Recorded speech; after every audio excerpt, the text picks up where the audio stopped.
All right, good evening everybody and happy Monday. It is September 19th, 2022, and tonight we are going to be starting off the live stream right here in Chinatown. We're going to be walking back up to the Moynihan train station, but it is going to be a little bit of a shorter stream, probably only about an hour, maybe an hour and 15 minutes, because I do have to wake up early and get a flight back to Miami, where I will be there for maybe 2 weeks, maybe a little longer, maybe a little less, we'll see.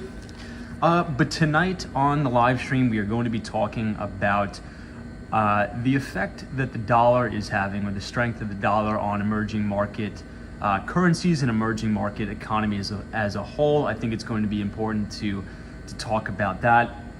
We're also going to touch a little bit on even more unfortunate cyber attacks that have been coming up. So obviously, if you've been paying attention to the last 2 weeks on Walks on Wall Street, we've been really doing a deep dive into a lot of cybersecurity companies that assist state, local governments, and even just regular publicly and private, publicly traded companies and private companies from these malicious hackers. So we'll be talking about some new malicious cybersecurity attacks in the news, how that will affect stock prices going forward.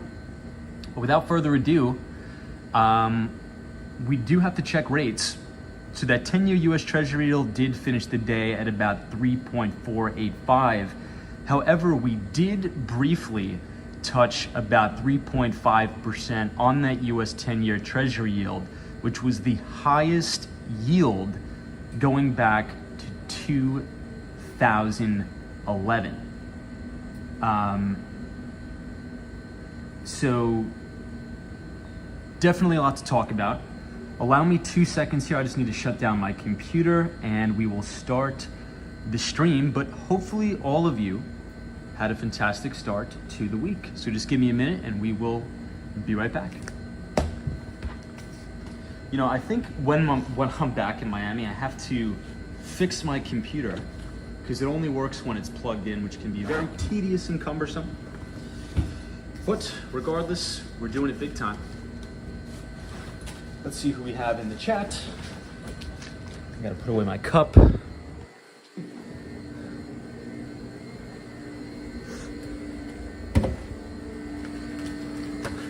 Hey, I see Sandra Dickinson is here. Good to see you, Sandra. Let's just head to the downstairs. There's a couple people working late, so I don't want to be too loud. Don't want to be too noisy. But let's see who we have in the chat, my friends. I see Gregory is here. Good to see you, Gregory. Vinny Castellanos is good evening, Tom. Hope you had a good day. Good to see you, Vinny. Miguel is here. Joni QQ, big task. Welcome. All right, team. Hopefully the internet doesn't go out. I see Sally is here. Happy Monday, Sally. Trust you are well. Big Task says, hey Tom, how's it going? Charlie Richardson is here today. Welcome. Jonathan Richardson says, hey Tom, hope you had a great weekend. I did, and boy, was it a busy day today. Definitely hit the ground running. Rafed is here, says evening, good to see you Rafed. Wendy England, British Gray, good to see you British Gray from Tampa, Florida. I see my friend Mike C, this is great to see you. Hey, Walking Commuter, what's up, dude? Walking Commuter, I'm not sure if you saw the stream, but we needed your help the other day, dude. Hold on, let me exit here. I didn't want to be too loud because there was actually a lot of people in the office today. But Walking Commuter, we needed your help the other day. I didn't know how to walk over the Williamsburg Bridge. Well, I knew how to walk over the bridge. I just never taken the walking path. Anytime I go over the Williamsburg Bridge, I tend to, be on a skateboard or something like that. So we had a little bit of difficulties finding the walking path. But I guess it all worked out in the end. But hope you had a good day, Walking Commuter. I see Abby 1. Good to see you guys. Mr. Big Man says, happy Monday, my guy. Tesla, Amazon, Nvidia are breaking out. The squeeze is imminent. Yeah, I think we may have a pretty broad-based rally into the FOMC meeting. And that's sort of why, one of the things I wanted to talk about today is, a lot of the times on the stream, we'll just talk about the dollar strength. But what does that really mean to not only the United States, obviously, as we've been covering Q2 earnings season, which came in quite well, by the way. I love how this alleyway looks.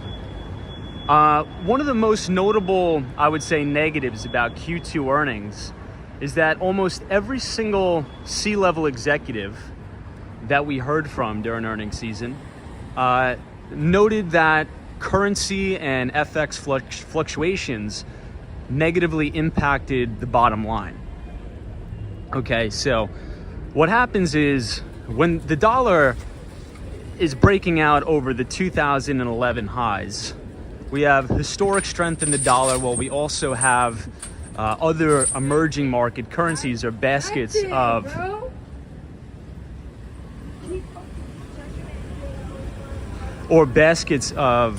emerging market currencies or other currencies falling rather rapidly. And essentially, if you're a company based in the United States, but you do business overseas, well, when you go back to convert your foreign currency into dollars, well, a lot of that foreign currency could now buy a lot less US dollars. So I believe Microsoft, Amazon, pretty much every single company that does at least some business or a lot of business abroad took a big hit to both the top and the bottom line. But even after all of that, even after all the inflationary pressures, earnings were actually pretty good. It wasn't too bad. But I think I want to take it a step further tonight and really talk about how it's affecting the people and the economies in those emerging markets due to the dollar strength. But if we look at equities today, we actually opened lower, which is kind of what I like to see on Mondays. So we had a little bit of a gap down and then rallied hard throughout the day into the close. Although it was a very, very light trading day in terms of volume on Wall Street. Now, probably for one of two reasons. Obviously, today was the funeral for the Queen. I was watching that in and out on the live stream. So not a lot of activity going on over there in the UK. I believe it was a bank holiday as well. So I think we may have a little bit of a rally into the FOMC meeting, and then depending on what the Federal Reserve says, what their decision is, are they going to raise interest rates by 75 basis points? Are they going to go big and blow it out of the water with 100 basis points? I don't know. I think they're going to go with the 75. We'll see. Hey, Mona Diaz here. Good to see you. Happy Monday. Hope everybody's week is off to a good start. Vinny Castellanos says, Tom, what does a master's degree in history actually mean in today's world and society? I don't know. I think it's still pretty useful. I think there's a lot you could do with it. You know, one of the things that the most successful investor, Ray Dalio, said, you know what, I'm gonna cross the street here. I wanna show you guys this church. When I went to get lunch today, I actually went to get lunch in Little Italy at the San Gennaro's Feast. I got the sausage and peppers, which is pretty good. But I think there's this very famous church here where they do the whole 9 yards here. But anyway, so Ray Dalio says that some of the best investors are the most well read up on history, because history is almost quite cyclical in nature if you think about it. Now, I should have live streamed earlier. Obviously, I was at work, so I couldn't. But there was a massive band here. They were playing trumpets, drums, everything for the San Gennaro's Feast. Cindy Foley's here. Says, hey Tom, what's up, Cindy Foley? Welcome. Jewel Mar says, please, 150 basis points will clear inflation. My gentle thinking. Yeah, I mean, you know, a lot of people, Jewel Mar, I think Wall Street's pretty split, right? So on one hand, you have the economists and money managers on the street that says the Federal Reserve is way out of line and they're actually tightening and raising interest rates way too fast, and they're causing massive demand destruction. Now, I don't think that thinking is wrong, but it may be necessary. However, I think another sort of aspect that people may be overlooking is that when the Federal Reserve raises interest rates, generally, that's been really fueling this dollar rally, right? So if you look at, I always say, one of the best pieces of trading software out there, it's actually for free. You can go to tradingview.com. You could watch in real time all of the major currency baskets, all the major commodities, equities, and cryptocurrencies in real time if you go to TradingView. But you know, the Dixie is almost at 110 now, which is well above its 2011 highs. And when the Federal Reserve raises rates, obviously that pushes interest rates up for bonds. So here's the entrance to the San Gennaro's Feast at Mulberry Street. But I want to do a lap around Chinatown. But you know, as the Federal Reserve raises rates, that generally pushes interest rates up on all US bonds. So what that does is it signals to global investors, you know, why would I keep my money in emerging markets or overseas when I could get higher yielding debt in the United States, right? Maybe a little bit more safer. So you've seen like a massive rush into the dollar. It's been a really, really crowded trade here. And it's been putting a huge hurt on emerging markets. So on the other hand, there was this gentleman that came on Bloomberg last week. I forget his name, but he sort of made a really, really good case that, you know, we understand that the Federal Reserve has to raise interest rates to kill off inflation, but this could be causing a massive, massive crisis overseas, especially in the emerging market countries, developing countries specifically, because this strong dollar is absolutely hammering them. So I think that's something we need to be cognizant of as well. I think Argentina raised interest rates 75% as the peso continues to spiral out of control. Hey, Dan Zhang is here. What's up, Dan? Dan says, hey, Tom, how was your day? Day was good, but it was busy, man. Crazy busy, crazy day.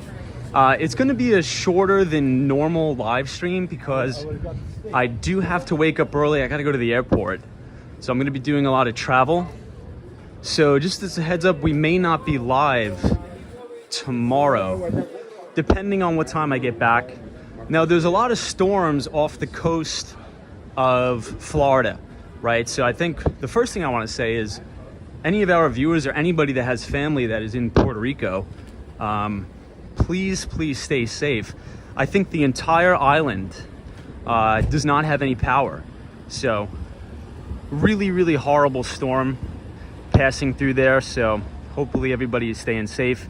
and hopefully they can turn the power back on as fast as possible, because they got rocked with a big storm. Now granted, it is hurricane season, but still, it is, you never want to hear something like that, ever.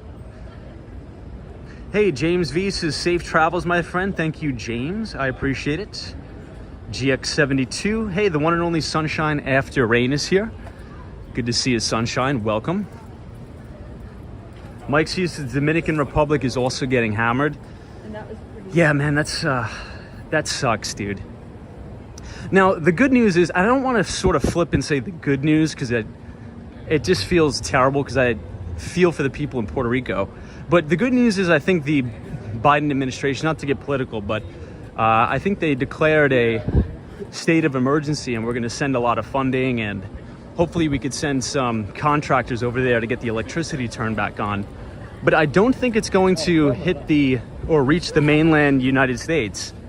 Now, anything can happen with these storms, but I don't think Fiona is going to hit mainland United States. Well, let's just hope for the best. Hey, NYC Dub says, new to your channel, great stuff, many thanks. Hey, thank you so much for being here. Appreciate it very much, and hopefully you had a fantastic Monday. Hey, Abdullah is here. Says, safe travels, Tom. Abdullah, thank you so much, dude. I appreciate it.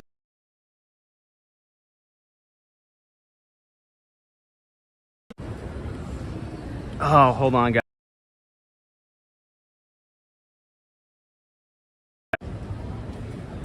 All right, so just if we start to buffer, just please, I apologize. This particular person hammers me, so we should stop buffering in a minute. Hey, Q says, hey Tom, how's the weather tonight? Weather's good. Weather's good. It was raining earlier, but it seems to have subsided. Carol S says, when will the city get rid of those COVID dining shacks that are in the street? Well, supposedly the vast majority of them are supposed to be taken down. But I think that, here's my stance on that. I think if you maintain it, right, and it allows your restaurant to do additional business, I'd say leave them up. But the problem is, a lot of these outdoor dining shacks, to use your verbiage, a lot of them are not well maintained, and they have been sort of houses for rats and other nefarious activity. So definitely, it's sort of like a double-edged sword there. Hey, Big Talk says, Tom, kid, I'm back. Good to see you, Big Talk. Good to see you from Ireland. Welcome. Mike, New York says, what's up, man? I'm new here. Good to see you, Mike. Welcome. Good to see you.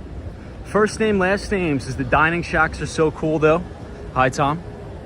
Yeah, I mean, some of them are really nice. You know, when we used to do, well, not used to, when we would do the live streams, really in Midtown, I'd say Midtown East, there's some really nice outdoor dining setups. Also in Soho as well. But some of them, like in the West Village, Chelsea area, a little iffy. Walking Minnesota, what's up? Siva is here. Welcome. Quickly, everybody, we are coming up on Bowery, right near the Manhattan Bridge. So I wanted to show you guys my favorite noodle place one last time before I head back to Miami. So this is Great New York Noodle Town. And if you're visiting New York or you're from New York, you gotta come here. I believe they just finished an entire remodel on this particular building, and it is still one of my favorite soup places. Denise Ebby is here, welcome. Good to see you. Pat J says hello, new here. Pat, thank you for joining the live stream. I'm glad you found the channel. Now, I want everybody to quickly think back about 2 weeks ago. Okay, this is right around when all of the major cybersecurity companies on Wall Street were reporting earnings. Okay, so we did do a deep dive into Palo Alto Networks. We did a deep dive into Zscaler as well as CrowdStrike. Now, we did a deep dive into those three cybersecurity companies specifically for a reason.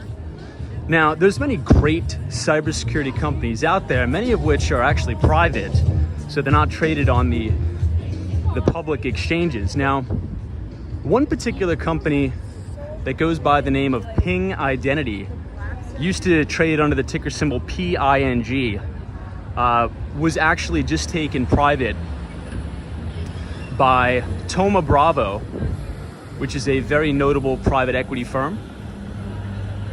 Oh, let me show you guys the opening of the Manhattan Bridge. So right here is actually the walking path to go over the Manhattan Bridge. You know, I think we got some time. We might as well check it out. Yeah, we might as well check out the view over the Manhattan Bridge. Let me go to the crosswalk here. I don't trust the cars. Anyway, so cybersecurity is a very, very important sector to watch. And sometimes on the streams, I could feel like I'm sort of hammering on it and beating a dead horse. But I'm doing that for a reason, okay? Now, at the conclusion of many of my live streams, all my live streams, I say something that goes along the lines of this. There's always a bull market somewhere, and you just need to know where to look. Now, I have some bad news for everybody, because right now there is a raging bull market in cyber fraud and in cyber crime, cyber theft, really whatever you want to call it. But in a way, and I want to be very careful with my speech here, because obviously this is very, very monotonous, very laborious, and these cyber criminals are derelicts and scumbags. I think we could all agree. But this is creating an unprecedented opportunity, I think, in the cybersecurity space in general. So if you think about budgets or particular corporate spend, not only on the corporate side, but also on the SLED side. So SLED is an acronym for state and local governments, as well as education. I think that spending is going to balloon. So here's why I'm talking about that again tonight. I know all of you are sick of me talking about cybersecurity, but something very close to home, Suffolk County, which is a county on Long Island. So for those of you who are not familiar with the New York metropolitan area, Long Island is made up of Brooklyn and Queens, but then the further out you go, you reach Nassau and Suffolk County. Now, Suffolk County was actually just attacked by a group of hackers that breached government computer servers, disrupting critical services such as 911 calls and the like. So right now, as we speak, hackers have encrypted much of the corporate infrastructure of the county of Suffolk County. And in order to place 911 calls and things like that, you actually have government employees writing down the emergencies on pieces of paper in order to relay to police officers, EMS, EMT, and things like that. So before I forget the Nightbot command, if you type !Suffolk, SUFFOLK in the chat, it'll drop you the breaking news story. And it's so crazy that this is happening. Well, it's not crazy, we've been talking about it, but 2 weeks ago, we did an entire stream dedicated to covering the massive cybersecurity or cyber attack against the Los Angeles County public school system. Oh, check out the subway coming over now.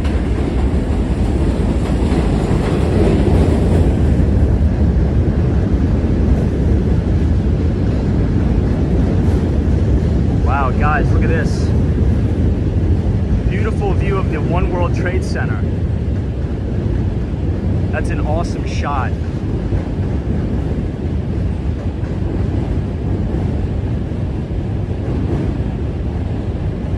Yeah, so Dan Zhang says, Tom, didn't Rockstar's got hacked today?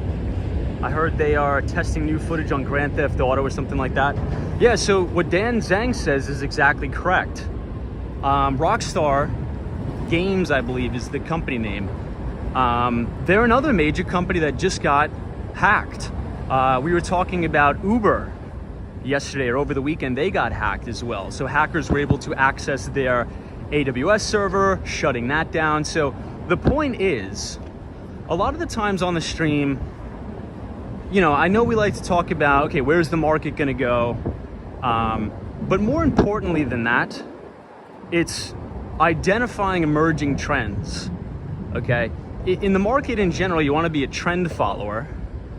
And with all of these attacks that just recently came about over the last 6 months, Suffolk County, New York, the Los Angeles public school system, Uber, now with this big gaming company, these attacks are never going to end. If anything, this is just the start. Now, I don't want to sound like an alarmist here, but these attacks are only going to increase.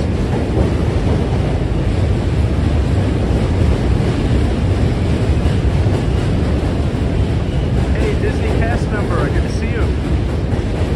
Welcome.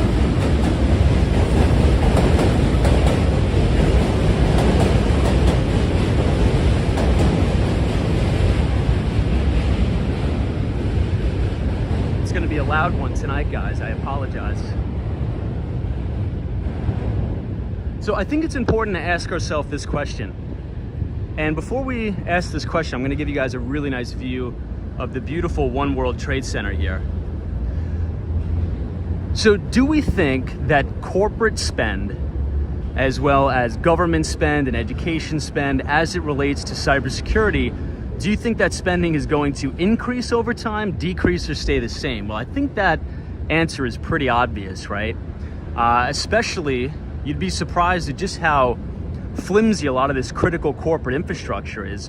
Many big organizations still have the classic castle and moat style cybersecurity where they have very basic firewalls. And in the new emerging times that we're in of remote work and hybrid work, a traditional firewall, castle, and moat style cybersecurity is not going to cut it. The next generation cybersecurity that we talk about all the time is zero trust. And that's why we always highlight Palo Alto Networks, Zscaler, and the like. But man, that is a beautiful view here. So I just wanted to give you guys that piece of news. I didn't want to touch on it too much tonight, but once again, if you type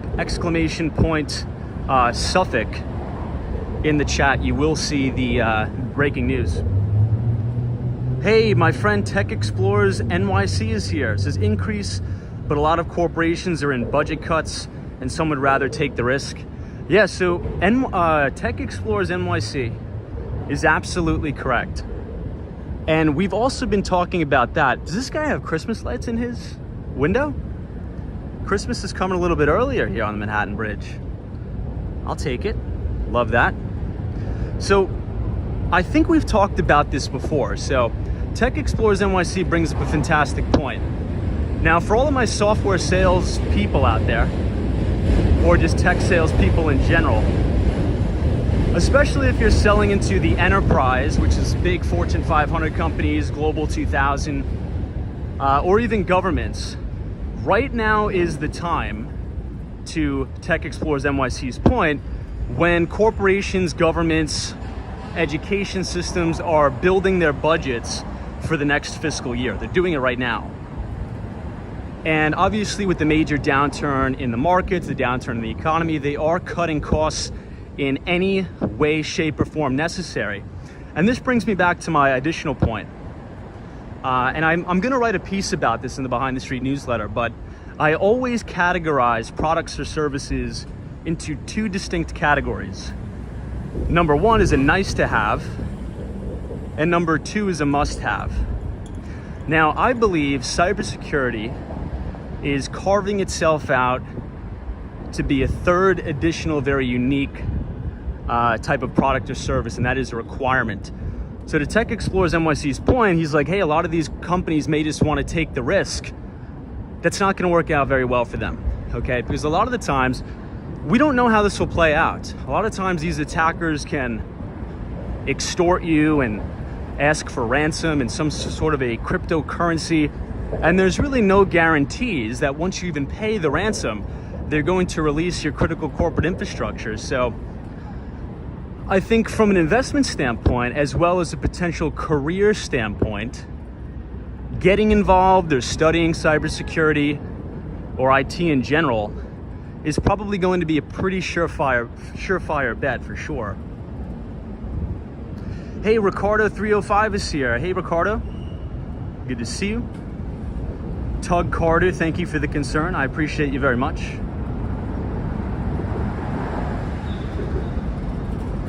Hey, FredX is here. Welcome. All right, guys, check out how beautiful this is. I'll show you guys the view.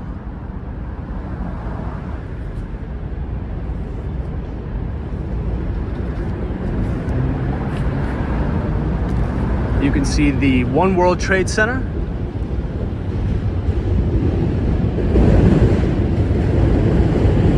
And check out the Brooklyn Bridge all the way in the distance.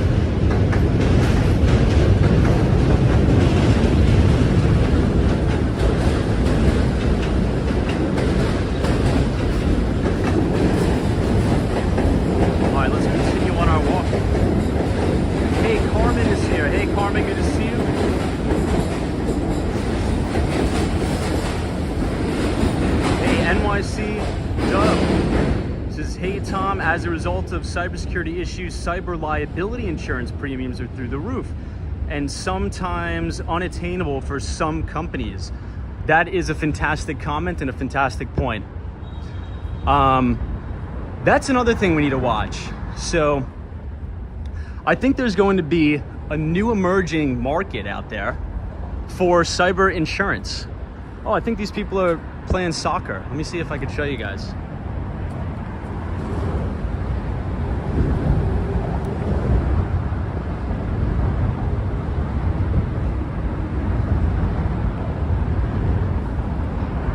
Pretty nice view. Man, that brings back memories of my college days. You know, I think as this cybercrime issue gets out of hand, and again, not to be an alarmist, I hate being an alarmist, but I work in the tech industry selling software and infrastructure products, and I could say it's gonna get worse. I'm almost gonna bet 100% on that. So if state, local governments and companies don't start taking their network security seriously, it could get out of control. Now, a lot of these cybersecurity attacks isn't just like some random, 18-year-old kid, as it was in Uber's case. These are organized criminal groups of cyber hackers. So very, very sophisticated operations. So I think you're gonna have a whole opportunity, an emerging market for cyber insurance as well. And maybe some local governments and municipalities will make sure that your business has cybersecurity insurance, or they may not even allow you to operate. Now that's speculation, but I do see that coming down the pike.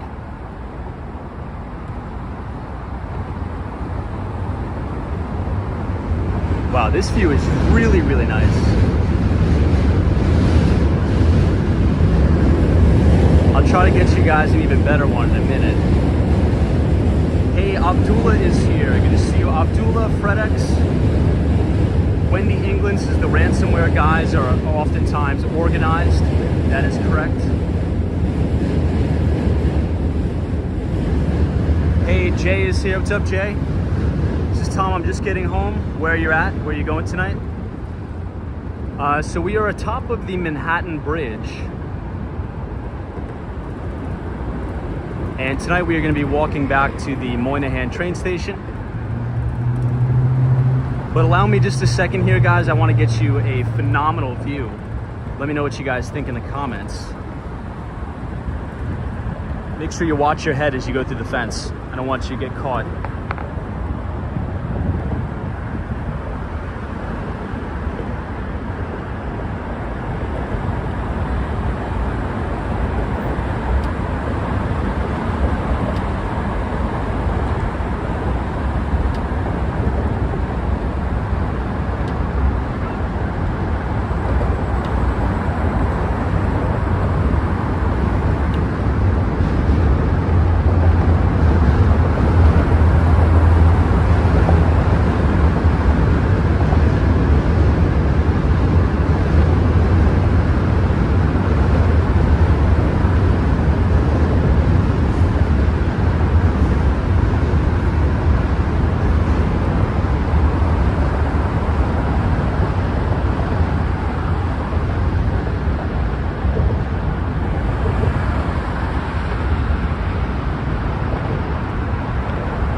All right, what'd you guys think? Do you have a good time?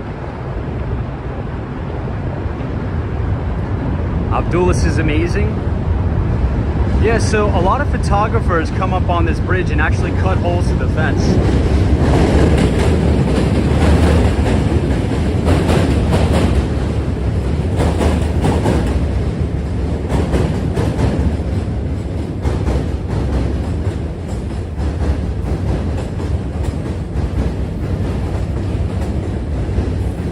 Hey, I see my friend Chris Beeman. Hey, Chris.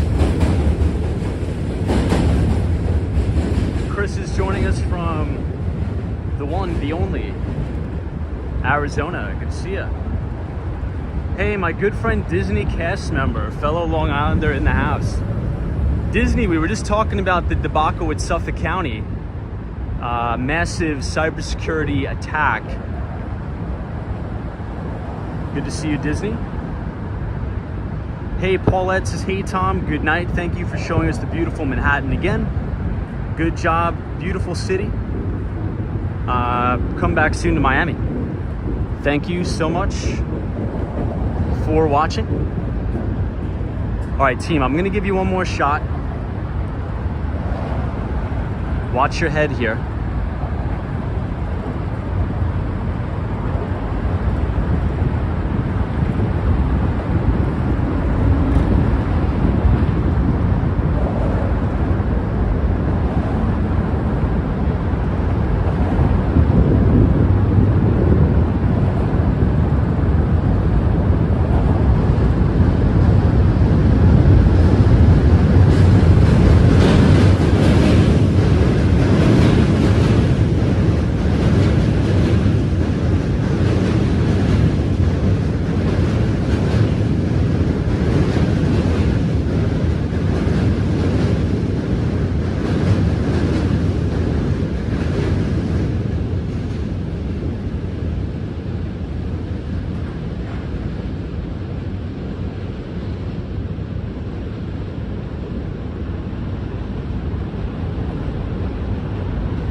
Hey, MSW. Please enjoy your time in New York, my friend. So this is the Brooklyn Bridge on the Brooklyn side.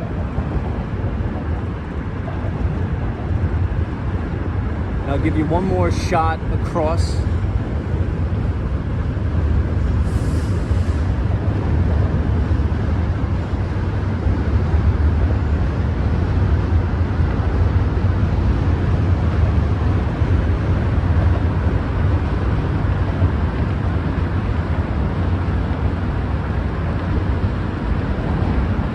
Hey, Cherry Group, what's up, man?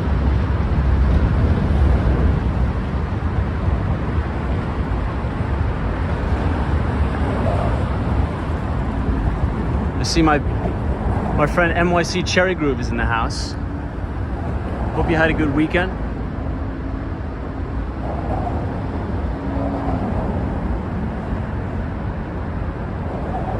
All right, we are on the Manhattan Bridge tonight.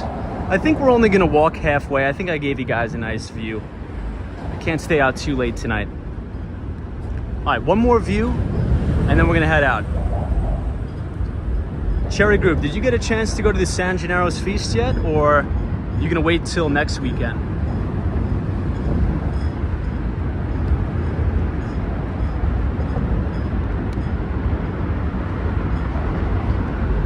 But if you guys are enjoying the live stream tonight, feel free to leave a like on the video and hit the subscribe button if you're new. We usually do these live streams about 5 days a week between New York City and Miami.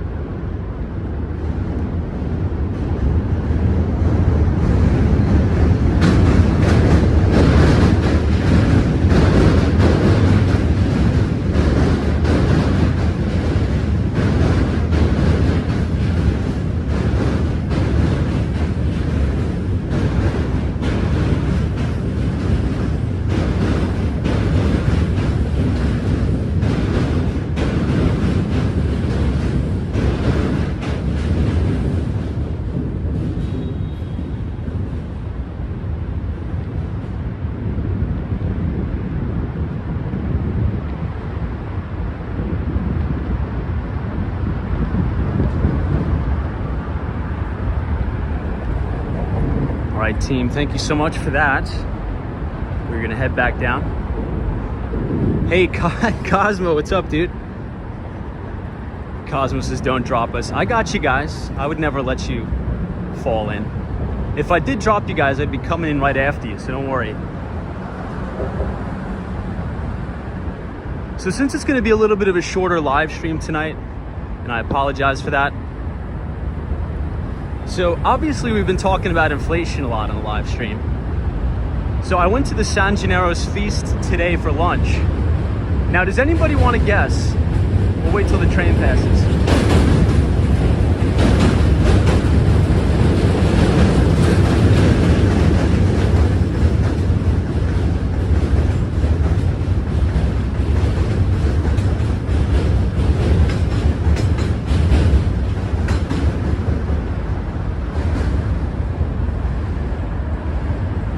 So I had a sausage and peppers sandwich, right? It was fantastic. I actually got the spicy Italian sausage on a hero.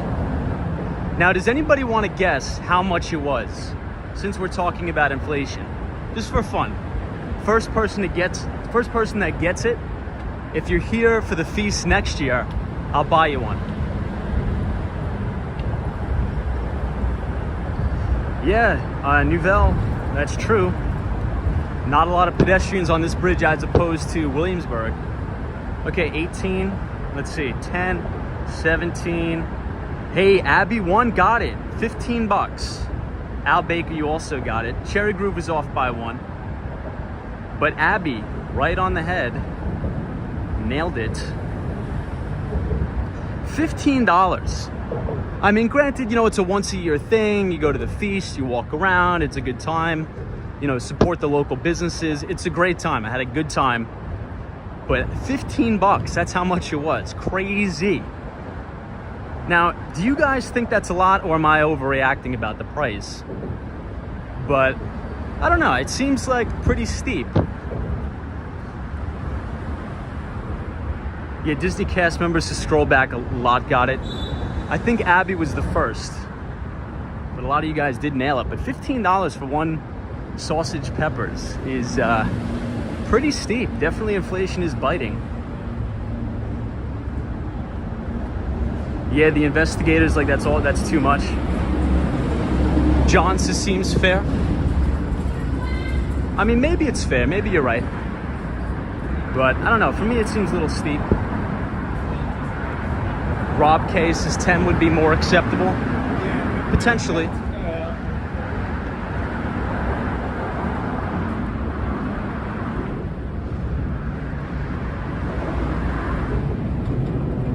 Yeah, Roberts' Katz's deli cost 30 bucks.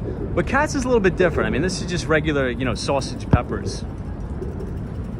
GX72 says, how big was it?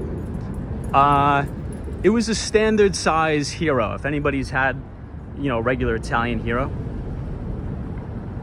Standard size. Very good, by the way. Very good. And here's why I thought it was good. So, obviously, a lot of people have probably had sausage, peppers, onion sandwich before. Now, there's two kinds, right? You can get the regular or you can get the spicy. So I actually got the spicy, obviously.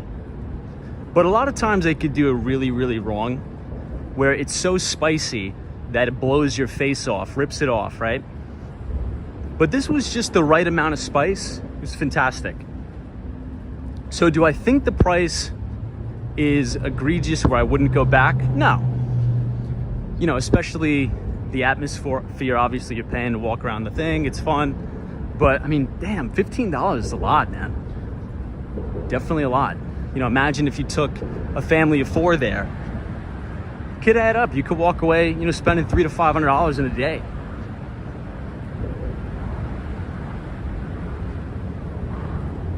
Al Baker says some use canned peppers.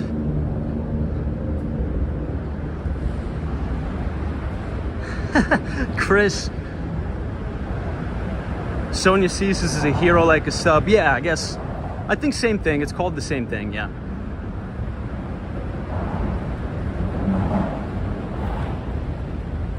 Yeah, somebody says, I think a better indicator is how much for a bottle of water, the most valuable item on earth. Cherry Groove says next year it's going to be $20. Cherry Groove, I hope not, man.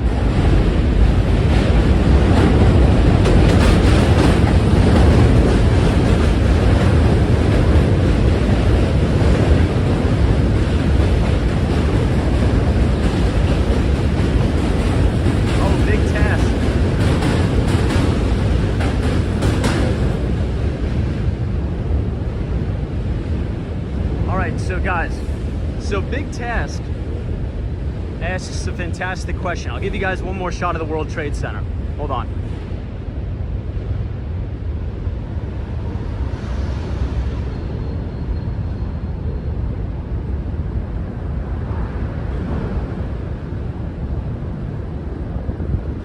All right, so quick trivia. It's gonna be a little bit of a relaxed stream tonight, everybody. I do have a couple topics prepared, but it's only gonna be an hour and a half stream because I gotta go catch a flight. But could anybody guess how much one single cannoli costs at the San Gennaro's feasts? Anybody guess? And if you get it right, if you're here next year at the feast, and if you see me walking around streaming, I'll buy you one. Anybody guess? Just one. And I bought it, by the way. $6, Double Eagle got it, nailed it right on the head. Man, you guys are quick with the draw tonight. $6 for one cannoli. Now, was it fantastic? Yeah, it was fantastic. It was delicious. But $6? Crazy. Crazy.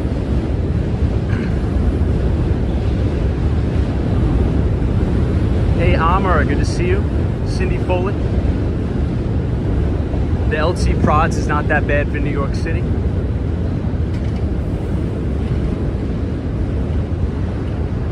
Robert's like cannolis are overrated.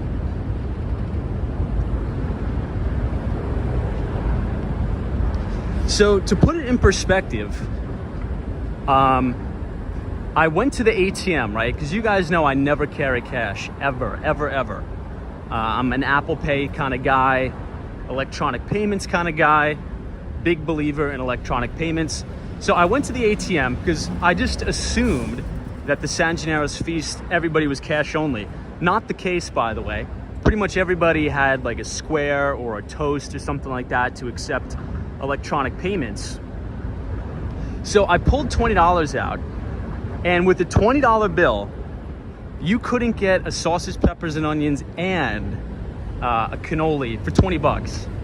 I was $1 short, so I just paid with the Apple Pay. But inflation is crazy, man. Now, granted, these prices are probably a little bit elevated because it's the Feast of San Gennaro, and you're paying for the atmosphere, which I understand.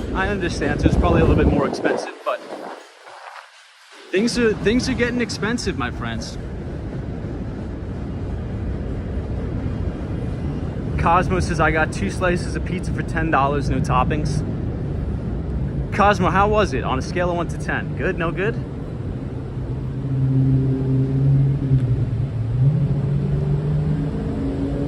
Now, for the record,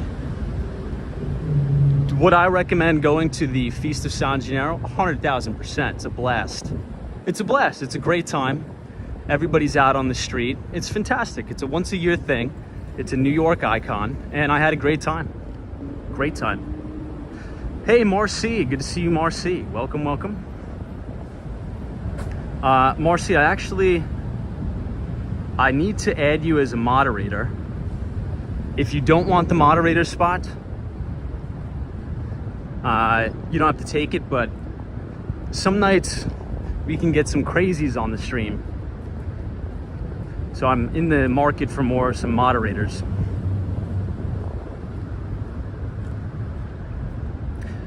Hey, Miguel says, I always carry $2,000 cash just in case I come across a good deal on the street. Wow. $2,000. Jeez. Well, I guess more power to you. Nice. All right, so team, we are now exiting the Manhattan Bridge. I thought it was some fantastic views. It was raining a little bit in New York today, So hence you see all the clouds and things like that. So I thought the World Trade Center looked absolutely fantastic tonight. So thank you for coming up there on the Manhattan Bridge with me.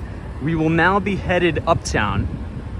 Now, once we cross, you'll be able to see the One Vanderbilt tonight, and it's lit up in all green. Now, I think it's lit up in green for some sort of climate thing, maybe ESG. Let's see. This is, in my opinion, one of the most dangerous intersections in New York. You got cars coming from all which way, bikers, people making turns. You got to be really careful here. Big Tash says, "Oh Tom, where in Manhattan would you recommend buying a Knish?" There's some good spots. There's some really good spots in Williamsburg. There's some really good spots right as you actually enter the walking bridge, or the Williamsburg Bridge, or the walking path, I should say. When I used to work in the neighborhood, I used to get a lot of good food there. Hey, Omar Martinez, says inflation is out of control. You're right. Hey, by the way, I have a friend which lives in Texas. He's telling me that there's 9 buses full of illegal immigrants headed towards New York City.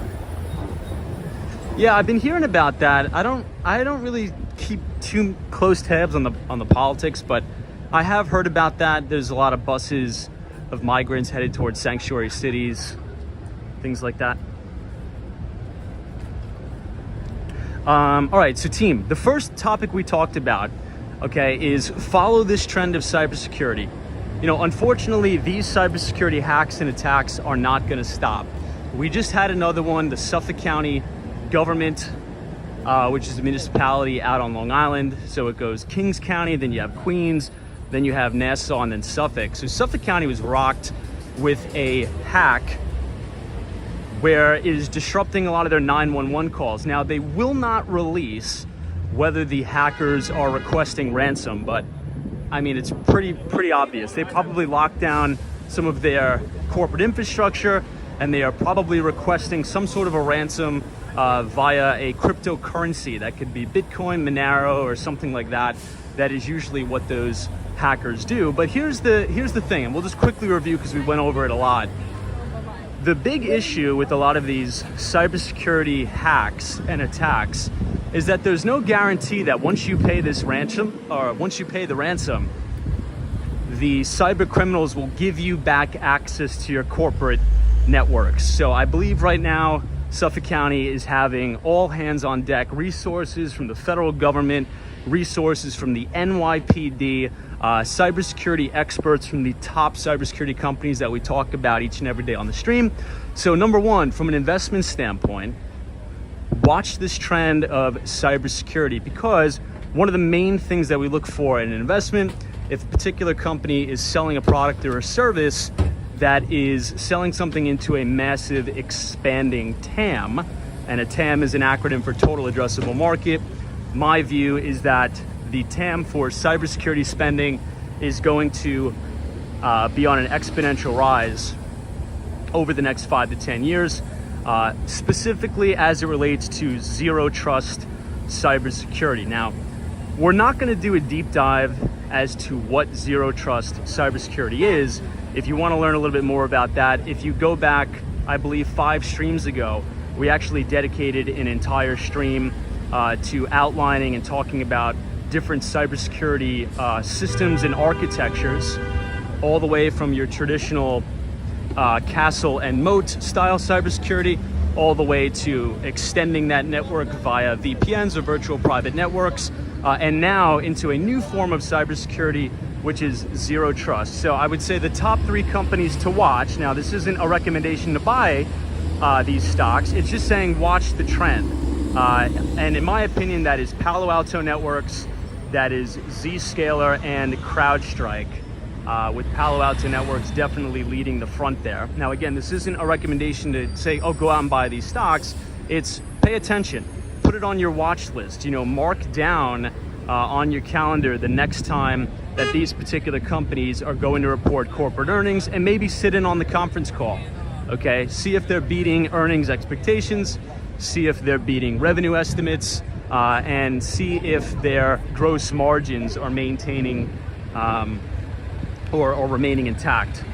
So that is the first thing. Hey, Roy S is here. Good to see you, Roy. The LT Prods is Zscaler, absolutely. You know, I'll give you guys a little bit of homework. Now, one of the reasons why I'm interested in Zscaler, not only from an investment standpoint, by the way, I think you guys need to, you know, let's say if you're graduating college or you're thinking about making a career change, or many of you have kids that are going off to college, or you have kids that don't know what they want to do, you know, at the dinner table, say, hey, you know, what do you think about going into cybersecurity? Maybe in cybersecurity sales, engineering, being a software engineer at one of these cybersecurity companies, right? These are going to be very, very lucrative and stable careers, especially if you can land a job at a startup, you get some equity, they go public. The rest is history, but we'll talk about that a little bit later. But the CEO, Jay Chaudhry of Zscaler, still owns about 48% of the company. I think maybe a little bit less than that, but for a publicly traded company to have the CEO and founder to still retain so much ownership, that's very significant. And the reason why it's significant is for, well, I would say two main reasons, but we'll just go over the one main reason. And that is because when you create a company and the vast majority of your net worth or your family's net worth is tied up in this company, you have an extreme emotional attachment to that company. It's essentially like your baby, right? So you can pretty much rest assured that Jay Chaudhry is going to make sure he is hiring the right people that are of the top caliber, top talent, that hold the highest ethics and the like. So keep that one on your watch list, both from an investment standpoint, but also for very sustainable and lucrative job opportunities as well. Hey, Miss Brown Eyes is here. Says, hey everybody, happy Monday. Happy Monday to you as well, my friend. I trust your Monday is off to a fantastic start. It was raining a little bit in the city. We are here at the Canal Street station. You can get the 6 train uptown in the Bronx. But we are going to be walking all the way back to the Moynihan train station. Hey, Teresa Diaz is here. This is Tom. It is 9:45. Thank you for the time check. I think we have to put a little bit of pep in our step because we are running a little bit behind schedule here. But that's all right. Not to worry.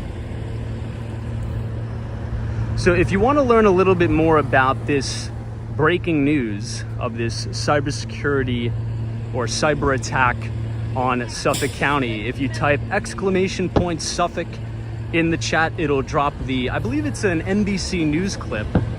And this isn't the first attack. You know, 2 days ago we were talking about Uber, how they were hacked. Then the Los Angeles, LA public school district was hacked with ransomware. So big trend to watch. Cooking is here. Good to see you. Welcome. Hey, I see Hellcat is in the chat. Good to see you, Hellcat.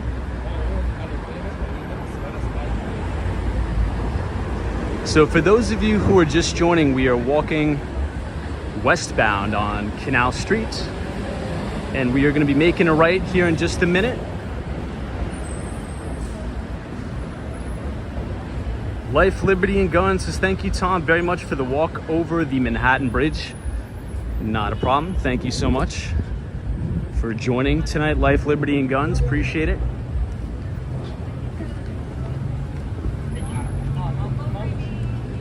Okay, finally, we have reached Broadway. So we are going to be making a right on Broadway and heading uptown, which you guys should be getting some pretty nice views as well on Broadway. Nothing like on top of the Manhattan Bridge, but I think it'll definitely hold us over, so.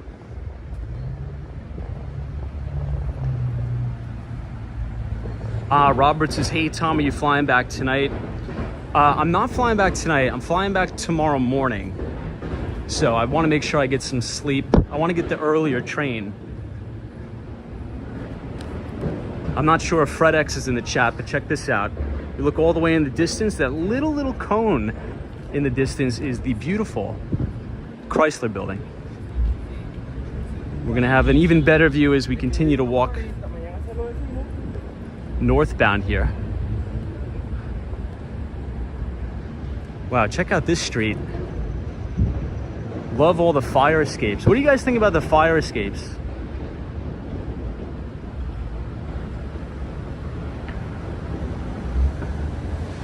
And once again, it just stopped raining about 2 hours ago. So we have all of these leftover storm clouds, which looks amazing. Definitely makes New York City look like Gotham City. Yeah, Marcise is a big fan of the Chrysler. I am too. We definitely don't get to see it as much as we should on the streams, but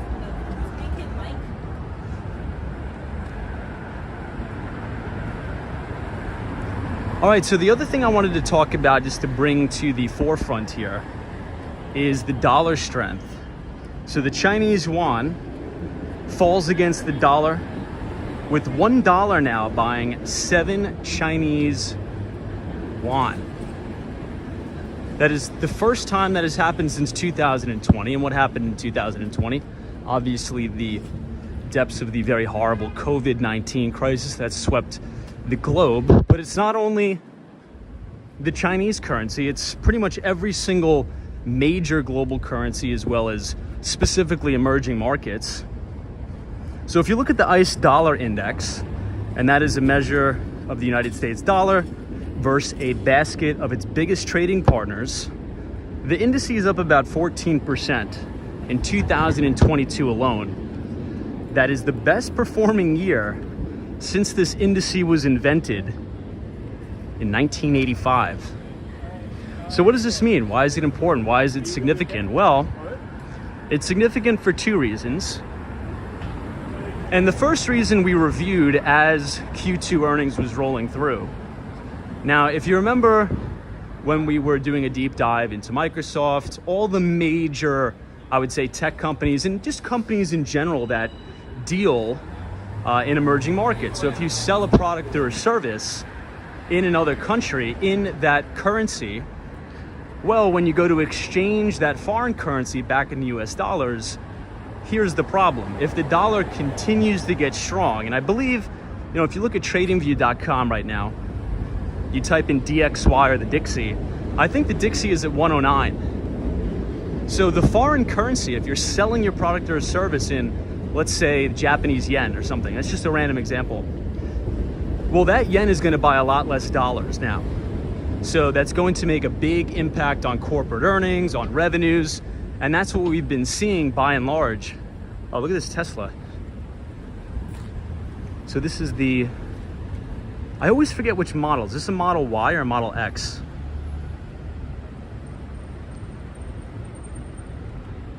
Oh, Ricardo says the Dixie is at 109. Yeah, so it's almost at 110. So that's putting a really, really big hurting on emerging markets and corporate earnings in general. Now, what a lot of emerging market countries have been doing is eating into their dollar reserves. Here's another Tesla.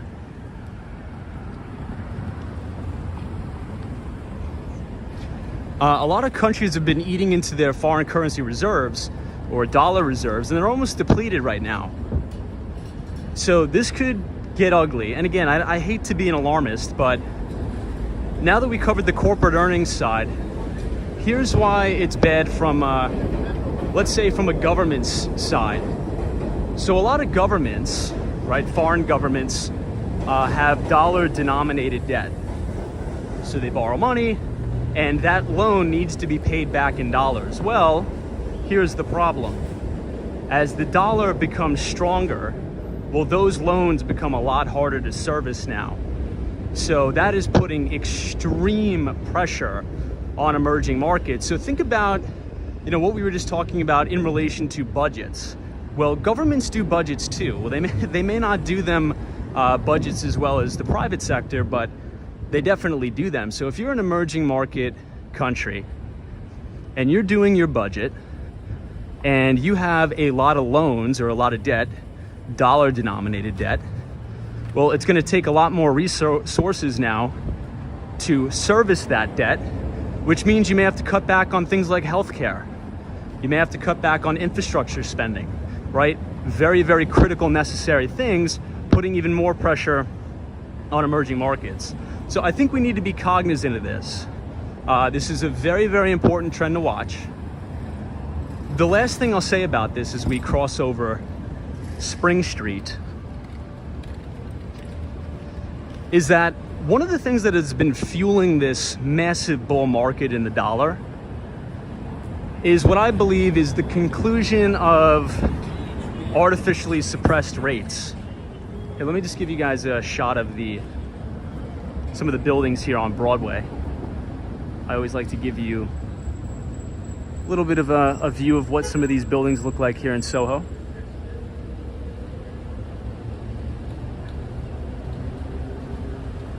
Somebody says, Tom, I don't think you mentioned EBITDA yet. I thought I'd do you the courtesy. I don't think he's in the chat tonight. He's probably really busy. It's Monday. But thank you, man. I appreciate that. I've sort of lost my train of thought here. I was too mesmerized by these buildings. But yeah, just watch the dollar strength. Very important. Hey, Cindy Foley says, good night and be safe. Thank you, Tom, for the beautiful views tonight. Safe travels back to Miami. Thank you, Cindy. I appreciate the kind words. Much appreciated. Look at this building. The Swan. We haven't seen the Swan in a while on this chat.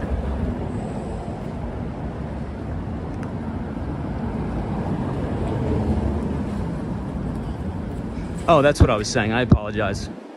Yeah, if you guys haven't noticed, I tend to have a short attention span anytime a Tesla drives by. But the Federal Reserve has been fueling this dollar strength. Because if you think about it, as interest rates go up, US bond yields in turn go up. So if you're a global investor, why would you want to have money overseas in very risky assets when you could be investing your money in higher yielding debt in the United States? So it's created this vacuum where everybody is piling in to dollars, and that is crippling emerging markets, unfortunately. Look at this store. It says Super World. It looks like they just sell winter jackets. Look at this.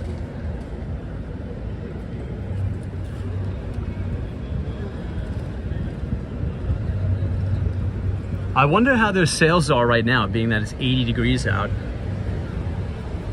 It's crazy that, oh, this is Prince Street, by the way. So this is Prince and Broadway. Hey, Techno Pink. Techno Pink is our consulting friend from EY from the DR. Techno Pink, any updates on the hurricane, dude? Please stay safe. I know that Hurricane Fiona is wreaking havoc on Puerto Rico right now. But I think Mike C said that it's also you guys are getting a big storm in the DR. So hopefully you guys are good. Puerto Rico is without power, so hopefully we can get our resources over there and get those guys powered back up.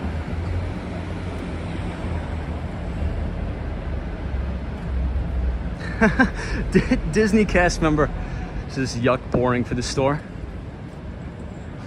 I mean, not for nothing, Disney. I may have to go be in the market pretty soon for a winter jacket. Mine was pretty ripped to shreds last year. This is another beautiful building here in Soho. Check out the architecture, the facade. Beautiful building. Techno Pink says, everything is fine here, thank you. We are good, no major damage. Well, thank God, man. Thank God, because I was reading some articles in the journal today. Puerto Rico is devastated. Oh, check out this guy. He's actually on his fire escape.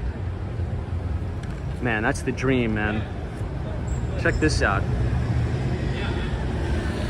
Chilling on your fire escape overlooking Soho.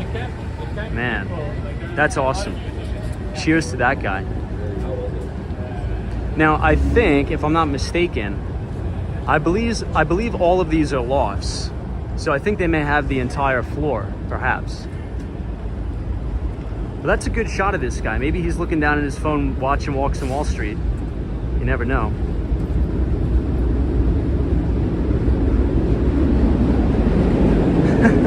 So somebody says, how much do you think a place like that would be? Yeah, I mean, it depends. You know, if you rent out a really, really nice loft in Soho, and it's a full floor loft, I mean, sometimes you're talking, you know, $14,000 and up.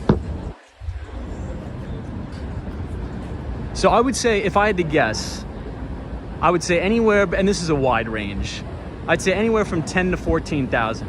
Do you guys think that's a crazy guess? What do you think? Yeah, Dan Zhang says he could be a crypto millionaires, maybe. Probably are.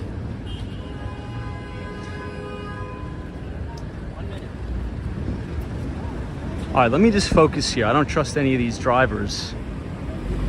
Like this guy blowing the walk sign.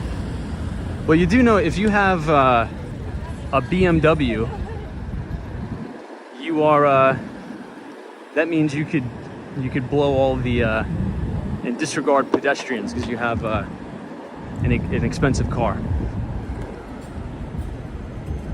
Marcy says you think about 15K? Yeah, I think I'm gonna stick with my guess too then, maybe about 14.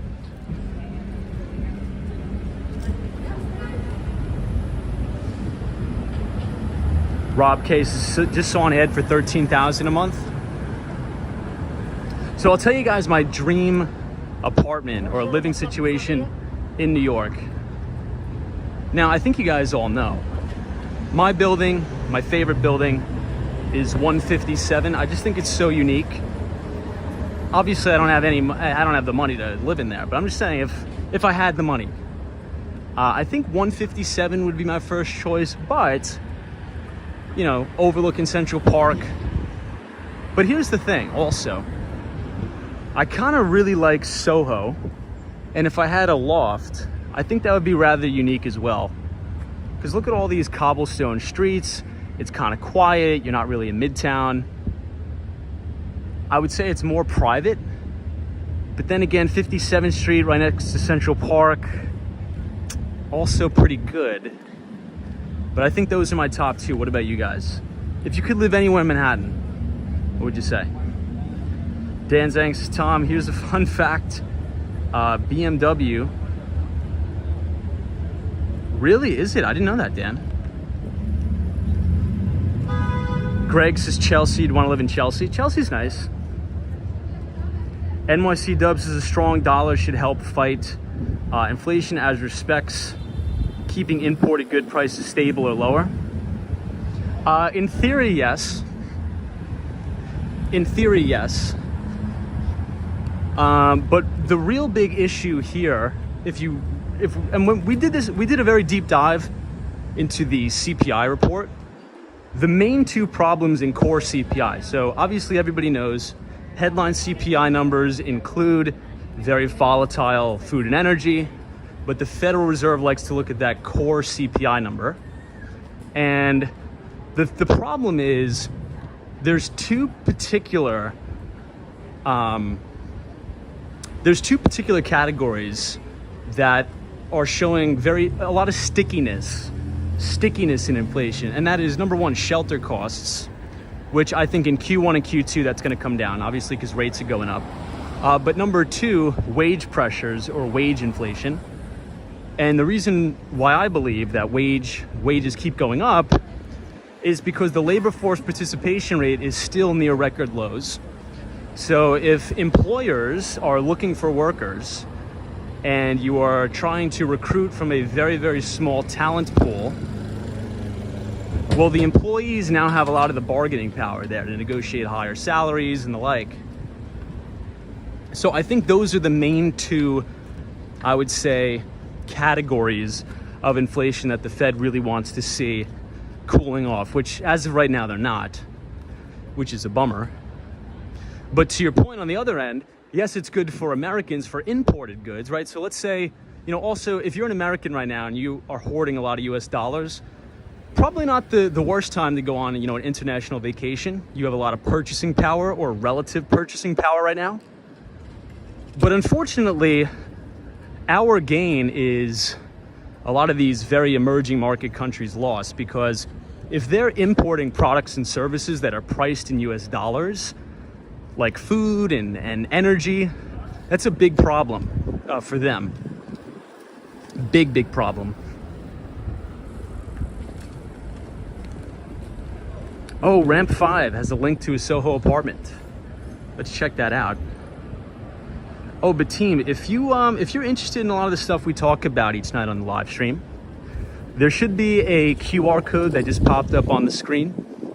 If you scan it, punch in your email, usually every other Tuesday after the market closes, I write a free investing newsletter where I give my thoughts on the US equity market, emerging markets, fixed income, real estate, all that good stuff. So if you want to stay connected to us while we're off the live stream and read a lot of my equity research for free, you're more than welcome to scan the QR code, punch in your email, and you'll be signed up for that. It's a good free way to support the channel, and it's a good way for us to stay connected. Also, if you look in the link in the description of this video, join us on Discord, because on the Discord, we share a lot of the primary source links that we talk about. So if we cover a Wall Street Journal article, if I share an interview from a major hedge fund manager, I'll drop the link in the Discord so everybody has a copy of it so they can go back, review, and you could have all of those primary sources there.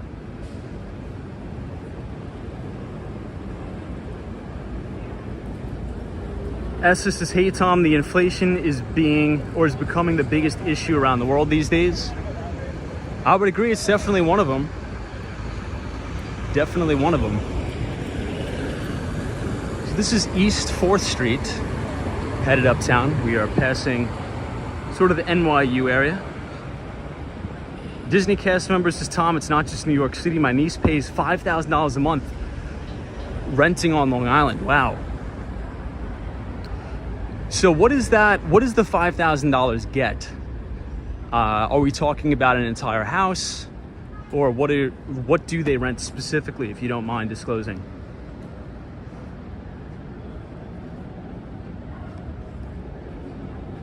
Manshu says, hey Tom, people laughed at those pizza making robots about 3 to 4 years ago. They'd have gone gangbusters right now. Well, if you guys are following me on Twitter, if you follow @WalksWallStreet, I actually tweeted an article that was on the front of the Wall Street Journal. So if you follow @WalksWallStreet, 6 months ago, we did a live stream. This was when Amazon reported earnings.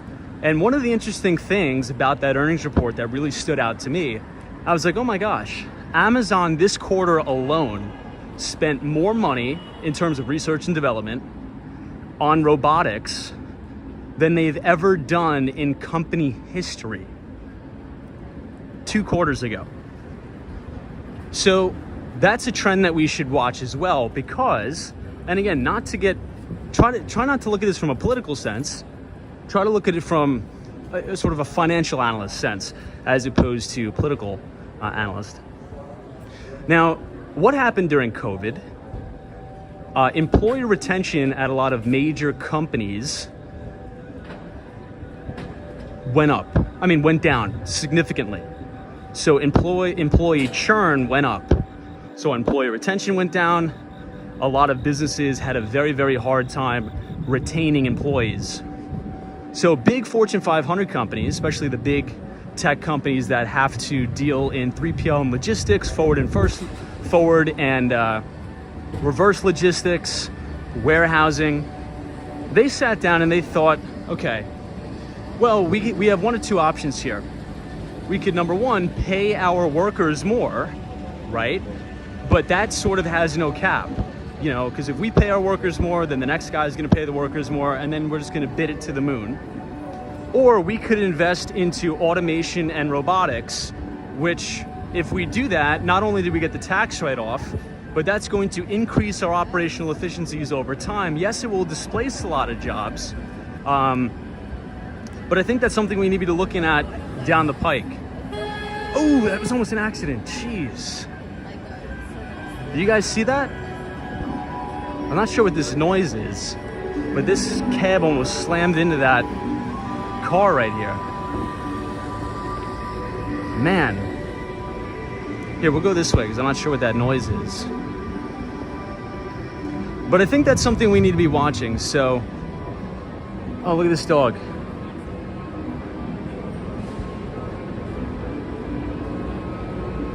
Ten out of 10 on the dog. 10 out of 10. Beautiful.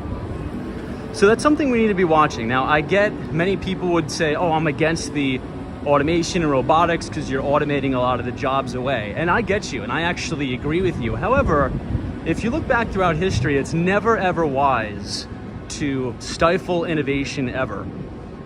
Now, what we can do and what we should be doing is coming to terms with peace and coming to terms with reality that a lot of robotics, automation, artificial intelligence is going to be displacing a lot of workers over the next 5 to 10 years.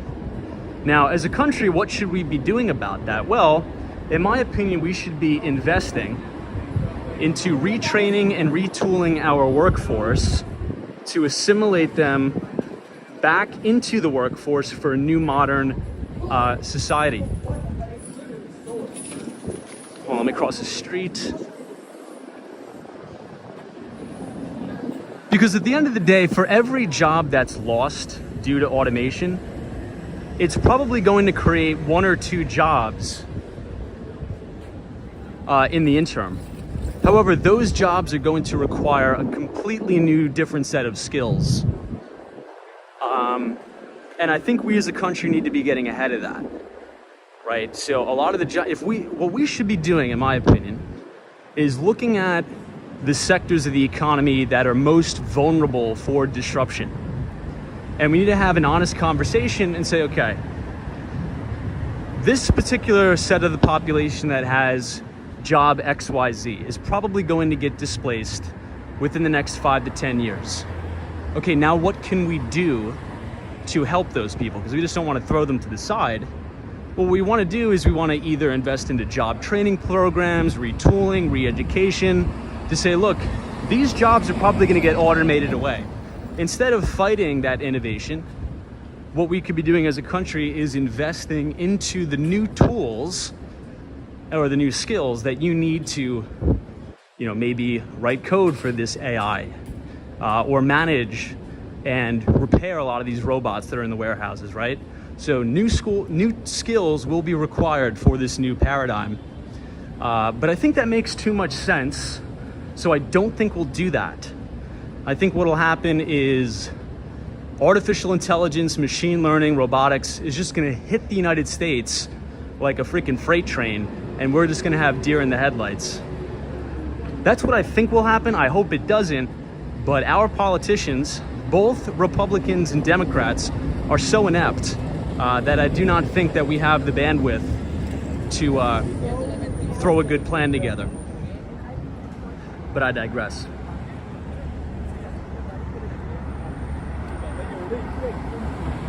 Hey, Dale, 362 says, hey, Tom, stop buying from those companies. They treat the employees like crap, and they are doing everything they can to get rid of them. Yeah, well, I mean, Dale, you could do that also. I wouldn't be opposed to that, but at the end of the day, a lot of warehousing jobs, and again, I'm not saying I want this to happen. This is just inevitable. Monotonous tasks are going to be automated away. And that's just the reality. So I think we need to get ahead of it instead of fighting it and investing in, educational programs or something like that. I don't know, that's just my opinion. I could be wrong. Could be wrong. Who knows? Tracy's like, Terminator's becoming real. Hope not. Yeah, just as long as that doesn't happen, I think we're good. Bit of Wander says, I hope they don't come up with a way to reproduce people who walk around with a camera on YouTube, or else I'd be screwed. Dude, that's hilarious. Well, that's what I do right now. You know, oftentimes a lot of people who watch this stream, Walks on Wall Street, you guys actually think that there's an individual walking the streets in New York. It's not, it's actually an AI drone, and I'm sitting in my apartment doing a voiceover, right? So we're actually just flying AI drones around the city, and it gives off the impression that I'm actually walking around, but we're actually doing a voiceover. Yeah, Marcy says The Strand. Great bookstore. One of my favorites, one of the New York classics here. So for anybody in the chat who is didn't get the sarcasm, obviously I'm not an AI drone. Maybe in 50 years, we could be an AI drone. You never know. Let's see. Hey, Dr. Longus is here. What's up? This is very true on what you're saying about robotics in relation to the politicians. Yeah, and I think what's really concerning to me, and I don't want to make this a political stream, but I don't think this conversation is political, because it ties into investment, it ties into maybe job opportunities. Now, I don't mean to be ageist, but you know, a lot of the times people will criticize our politicians here in America because you know, they are a little bit on the older side. Now, the reason why I think it's dangerous right now to have politicians that are pushing 80 is because they are just not too up to speed on modern technology. And it's not even their fault, right? It's not their fault. I don't think they have any malicious intent. It's just they're getting older. You know, if I was an older individual, I probably wouldn't be, you know, as well read up on AI, machine learning as, you know, a young 25-year-old, you know, CS, computer science graduate.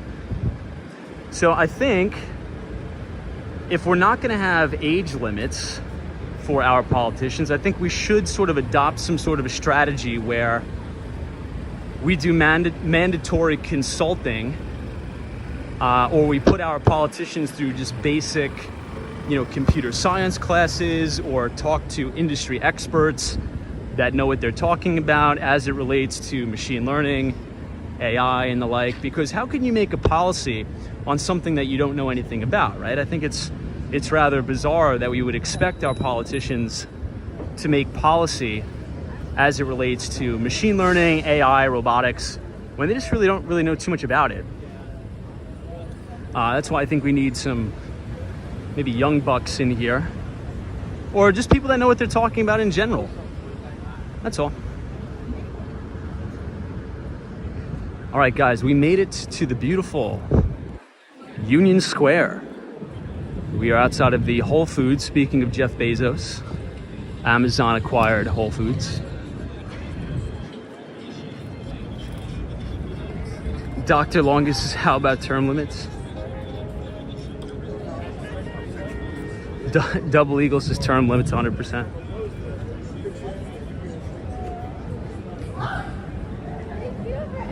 Hey, Melissa 2087 says, hey Tom, I'll be at Union Square next week. Nice. That's awesome. So I think the Feast of San Gennaro ends on Sunday. Is that correct? Wish you could have, you know, came earlier so you could check it out.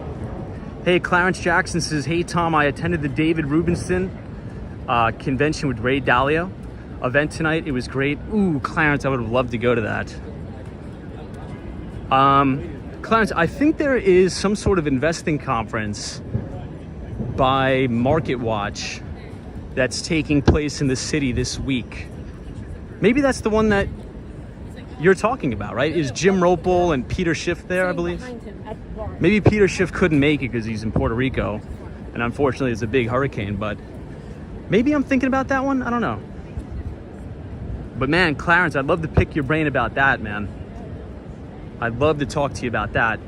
You probably learned a great deal. Clarence, so everybody, I wanted to talk about, hold on.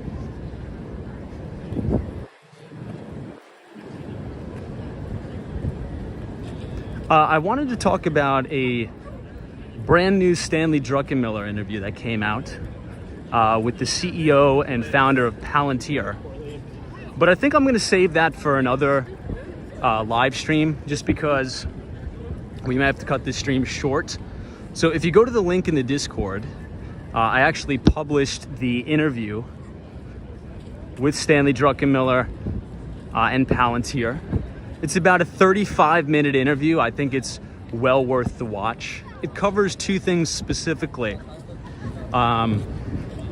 It covers potential national security threats as it relates to China, goes into the Taiwan situation, but it also goes into a brief comparison. Now, I'm not saying Stanley Druckenmiller is going to be right or he's going to be wrong, but his prediction is that the next 10 years or so in the equity market, so let's just say the S&P 500, is probably going to be range bound to flat. Now, I won't go too far into the interview because I want you guys to watch it, and then when I get back to Miami, we'll do a live stream where we talk about it, but definitely take some time out of your day to give that one a listen. Now, I don't know if he's going to be right or wrong, but I believe his thought process is something along the lines of this.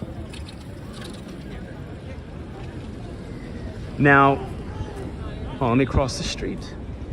I don't know about you guys. I'm not sure if you've been in New York, but I've been seeing so much egregious driving behavior that I've almost become paranoid. And I've never really been like this before.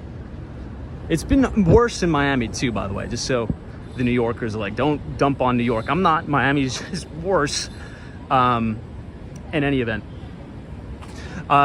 So obviously the last 3 weeks on the stream, we've been talking about the Paul Volcker era, right? So if we think about what happened in the 70s, the stagflationary environment that we had, Paul Volcker was tapped on the shoulder to clean up our inflationary mess.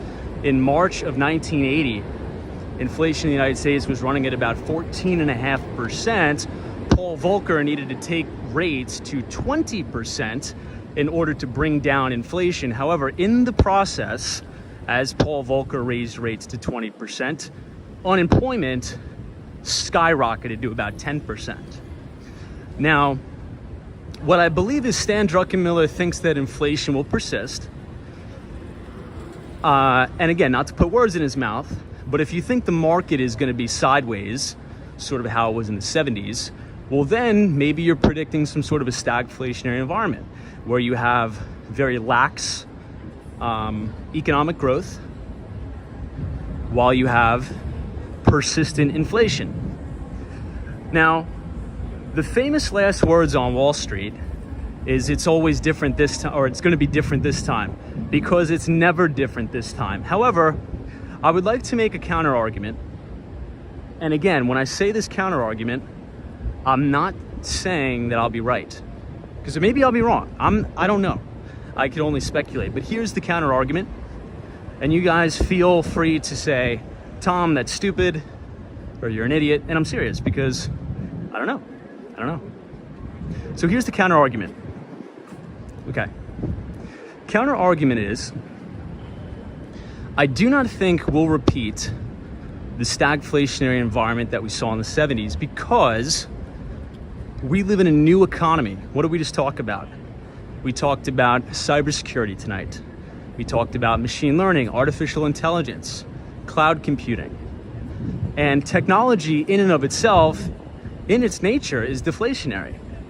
So a vast majority of our economy is made up with technology. So I think it's very hard to make the argument that the economies of the 1970s is close to what it is now.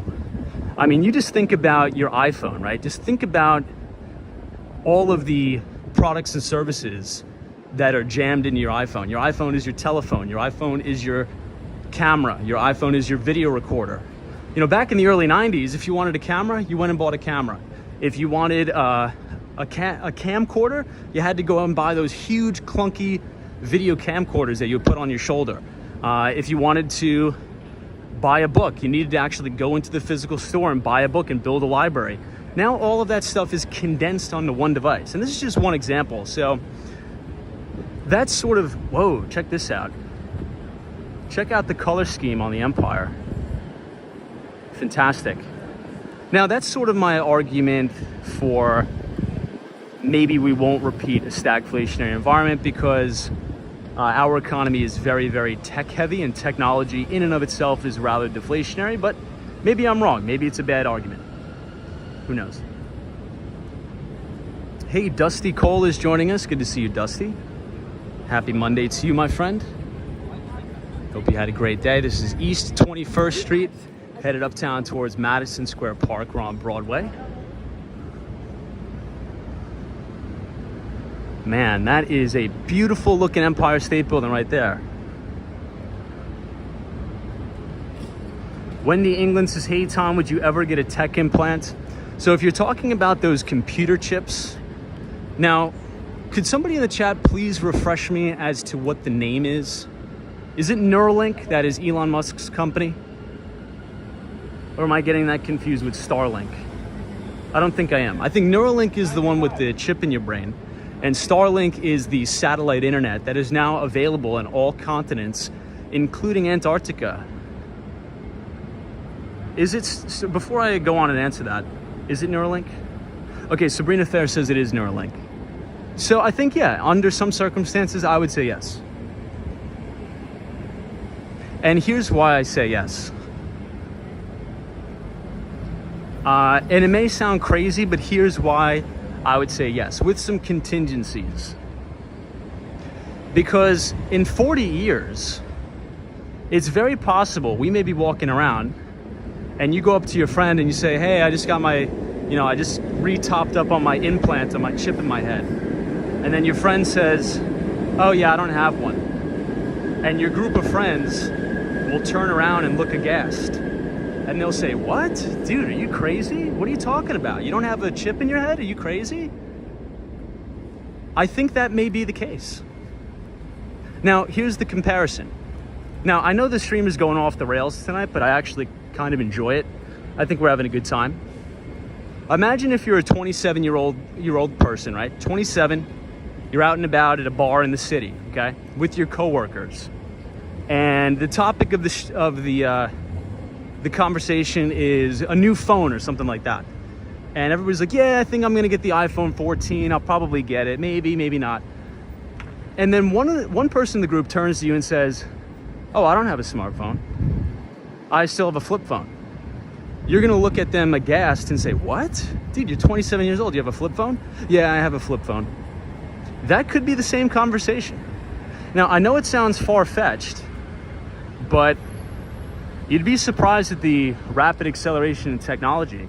In 40 years from now, everybody may be chipped up. It's very possible.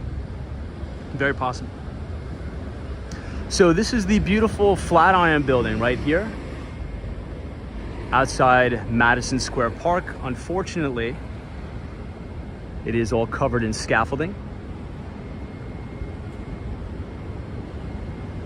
But I still love it, even though it is covered in scaffolding. So I don't know, I never want to stifle innovation, and I never want to take too much of a hard stance and say, oh, that's never going to happen. Because if you study technological advancement throughout history, all the crazy, ridiculous things that people have been saying have come true. Like every time. So right now, yeah, implanting a chip in your brain sounds absolutely bizarre. And it does. But maybe it won't sound bizarre in 40 years. You know what also sounded bizarre in 1995? Putting a tracker in your dog or in your pet. Every single family that I know on Long Island, they're like, oh yeah, we just got the dog chipped. Serious. My friend just bought a dog. And they're like, oh yeah, I can't hang out this weekend. We got to go to the vet and get the dog chipped. In 1995, if your friend turned to you and said, oh yeah, I got to go, I can't hang out this weekend, I got to get my dog chipped with the microchip, you'd probably look at them like they're absolutely out of their freaking mind. But now it's sort of par for the course. So maybe in 40 years, as you have conversations with your friends, they'd be like, oh, I can't hang out. I gotta go get a microchip in my brain. Never know. Never know. Keep the mind open. Yeah, Mike C says, oh my God. Says anyone that has a chip in their head is a hacker's paradise. Yeah, I mean, talk about cybersecurity threats there, my friend.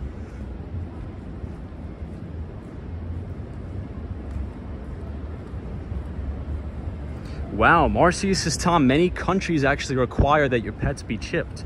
I didn't know that. Arball says, hey Tom, we can now change human evolution with editing DNA. Yeah, so CRISPR gene editing is another major breakthrough. So I think you're 100% right, my friend. And I know this sounds really crazy, but one of the best pieces of advice I've ever gotten is, it sounds crazy till it's not. Everything always sounds crazy till it's not. So I just keep my mind extremely open, and I'm ready and willing to pivot under any circumstance. Sunshine after rain says, what if your chip has a glitch? Yeah, I don't know. Hopefully my chip won't have any malfunction. Oh, Harry Connor says, Tom, all racehorses are chipped. Is that true? I didn't know that. The LT Prod says, in 1950, if you said people would go to the moon, they would have thought you're crazy.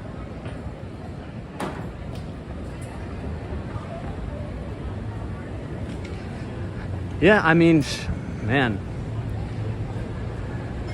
Who knows? Who knows what the future holds, my friends? Andrea Zay, good to see you. Welcome.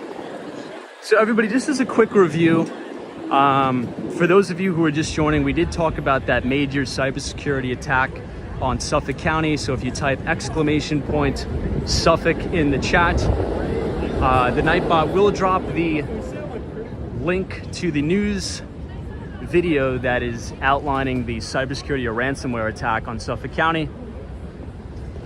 And then tonight in the Discord, I'll be posting the Wall Street Journal article that sort of outlines why the dollar strength is really wreaking havoc on emerging markets right now. And yeah, that's pretty much all we covered today. And microchips. Austin City Limits is here. Photos from around New York. Good to see you. So photos. I'm not sure if you were in the chat when we were walking over the Manhattan Bridge tonight, but I went to get some lunch at the San Gennaro's Feast. And for sausage peppers, onions, it's about $15 this year at the San Gennaro's Feast. So inflation's really kicking in. And one single cannoli at San Gennaro's Feast, the festival, for one single cannoli, it's $6. So if you take a crisp $20 bill out of the ATM, you're $1 short if you want to get lunch and a cannoli. But it's still worth it. It still was well worth it. It was a good time. But prices are crazy. Yeah, photos from around New York says that's pricey, but was it worth it? So I'm gonna say it was worth it. And I'm gonna say it's worth it for two reasons. I'm not gonna say it's not worth it because we're emerging from a pandemic and, you know, probably a lot of the restaurants there in Little Italy were crushed.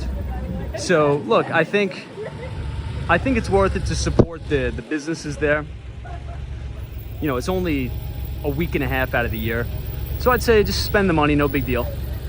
Oh, check out this car. This is like a really old looking Porsche. This thing is really cool. Wow.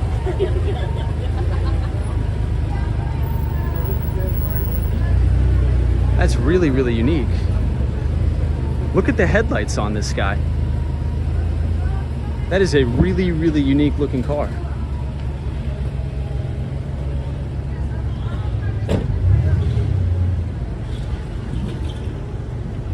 Disney cast members, this is the top rag. Let's see. We'll wait till the minivan goes by. Or maybe he's not gonna go by. Move over to the side. That thing looks so cool. That thing looks awesome. And I'm not a big car guy, but that is a very, very unique body style on that.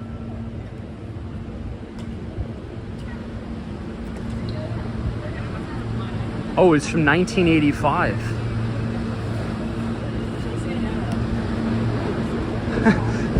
Photos around New York is like, that's Seinfeld. Maybe, you never know. Hey, marketing videography, good to see you, my friend. So marketing videography, one of the concerns that I was bringing up tonight in the chat is a lot of these emerging market countries that have a lot of that has a lot of dollar denominated debt. I think there's about 83 billion. Oh, let me give you guys a better shot of the empire. I think it's lit up green for the something ESG, something to that effect.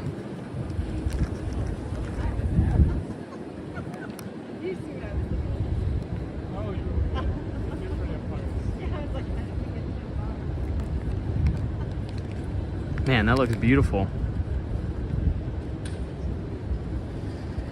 So I think that foreign governments in emerging markets have about $83 billion in dollar-denominated debt. And obviously, as the dollar continues to climb versus other emerging market currencies, it's going to make servicing those debts extremely, extremely difficult. So we may have a major crisis on our hands, and the IMF, or the International Monetary Fund, may need to come in here with some bailouts. So marketing videography, what are your thoughts on that? Do you think that's a little bit too stretched? I thought that was a dog for a second. But the Dixie right now is, I think, just a tad below. Oh, dude, these things are sick. These one wheels. Those are cool, but dangerous. So the Dixie is just a tad below 110. And a lot of these emerging market countries have actually almost depleted their dollar reserves. So obviously, as budgets are coming around, if you are an emerging market country with a lot of dollar-denominated debt, well, in order to service those debts, one of the things that you'll probably need to do is cut back on critical infrastructure spending. It could be healthcare, it could be anything. So the dollar's really, really putting a wallop on emerging markets. Marketing videographies, is IMF already talking to major EM central banks? Yeah, I think this could be, we always talk about, like, everybody says, oh, black swan event, black swan event. Now, if I had to speculate where that would come from, I think if the dollar continues its strength, I think it's going to be a little bit messy.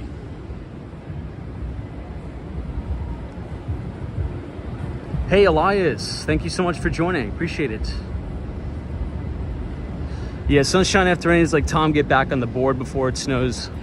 Yeah, we'll definitely be doing at least one live stream on the skateboard before the snow comes, for sure. I can guarantee that. So this is West 31st Street. Ollie Jade is here. Good to see us. Says, hey, Tom, just joining. Marketing videography says, I think there was an article in The Economist about it. I'll have to check it out.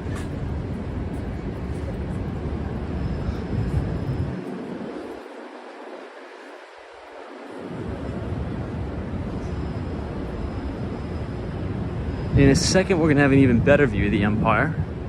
Right now.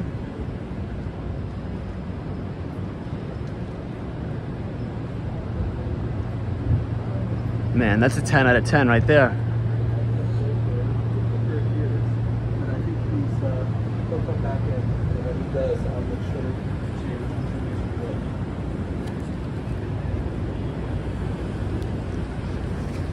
So also marketing videography. There was a brand new Stanley Druckenmiller interview that came out with the founder of Palantir. Now, Stan Druckenmiller made an absolute killing on his Palantir investment, obviously in the private markets before it became public, but it's a very interesting interview as it relates to US-China relations. But also, Stan Druckenmiller believes that the S&P 500 may be trading sideways for the next decade. So maybe predicting a stagflationary environment. Now, sort of my rebuttal to that is, and obviously the famous last words on Wall Street is, it's going to be different this time. It's never different this time. But in the 1970s, we didn't have all of this technology that we do now. So as we talk about new advancements in machine learning, artificial intelligence, a lot of that stuff is deflationary in nature. So I don't think maybe it's not as appropriate to compare the two economies. Tesla taxi right here. Check this out.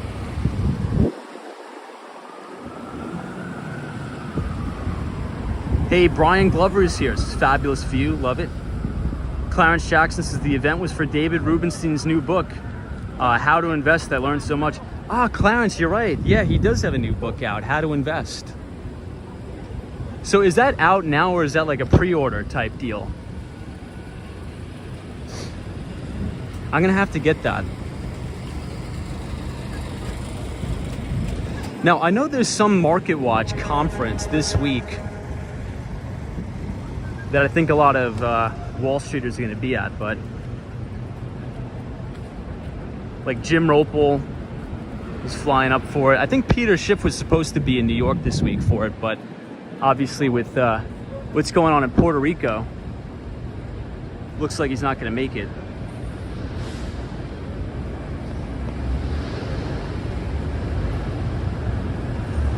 Tracy says, Tom, the Empire State Building shot reminds me of Independence Day. Hey, Durant's first time viewer and love it. My daughter lives in Fidei. Hey, very cool. Thank you for joining. I appreciate it.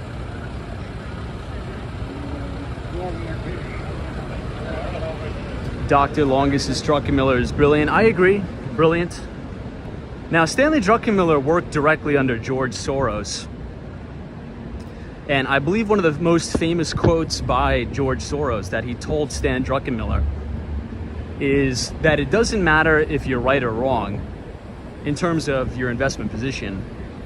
What matters is how much you make when you're right and how much you lose when you're wrong. Because you could have the best setup, right? You could do all the work. You did the research, you built all of your models or whatnot, and you're like, okay, this investment is gonna rock, right? Whatever the thesis was, you're like, this investment is gonna be a surefire investment. But if you don't have size, okay, if you don't really get in there and get on size, it was all for naught. So if you think about the best trades that Stan Druckenmiller made, that George Soros made, these were very, very highly concentrated bets in a few things that they were really, really sure about, and they loaded it up with size, crazy size. Now, I know the consensus on the street is, you know, you want to be diversified, this and that, and all that's good stuff, which is great. But I think it's really, really difficult to make like the big thunder money if one or two things. You either own a business or own a company that's yours and you own the vast majority of the ownership or the majority of equity in that business, and you make a multi-million-dollar business or a billion-dollar business. Or if you have very, very high concentration in a few names, and when the market goes, you put on crazy size, right? You know, a lot of the most notable money managers on Wall Street, that's how they really made it. Now, you could still 100% become very rich person by dollar cost averaging religiously into the S&P 500, which I do myself. But if you want to be talking about like Stan Druckenmiller type stuff, you know, if you just think about what these guys did is they've become an expert in a specific topic, and when they saw that opportunity, they loaded it up with size. I don't know, it's always something I think about, but obviously when you increase your size, you obviously increase your risk, and you really have to watch it and risk manage. But hey, Corvette Gal, thank you so much. But team, if you like what we talk about on the streams, and you like the views in New York City and views in Miami, if you want to continue that conversation, if you scan the QR code on your screen, it'll bring you to, hold on one second. It'll bring you to the Behind the Street newsletter, which is a free investing newsletter that I write usually every other Tuesday after the market closes, where I cover emerging markets, fixed income, US equities, real estate, all that good stuff. So if you're interested in reading about my thoughts, please scan the QR code, punch in your email, and you will receive that Behind the Street newsletter. Another Tesla coming up right here.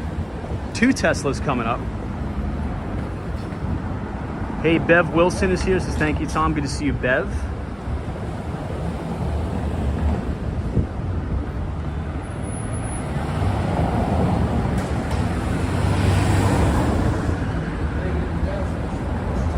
Hey, Marketing Videography says, hey Tom, my first Wall Street manager told me the media tells you this time it's different to sell media. Humans are consistently consistent. Wow, that's a really good saying, Marketing Videography. I'm actually gonna screenshot that. My first Wall Street manager told me the media tells you this time it's different to sell media. Humans are consistently consistent. Now, that's a good piece of advice you're not going to hear anywhere else.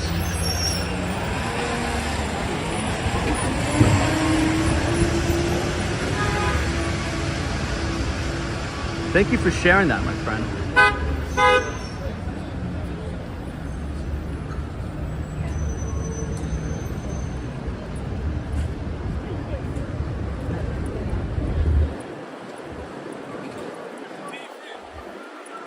Hey, Horatio Snipes. This is best pizza in New York City, Sbarro's. Agreed, 10 out of 10 on the Sbarro's. You know, I'm just so surprised that Sbarro's is still even functional. Because at all the amazing places you could go to in New York, I mean, who would come off the train at Penn Station and say, yeah, that's where I want to go. I want to spend my first New York City pizza experience at Sbarro's. I mean, beats me, but Horatio Snipes, I got the joke, trust me. I'm just so surprised. It's been there forever. It's been there since I've been coming to the city as a little kid. I just don't even know how it stays up, how it's profitable.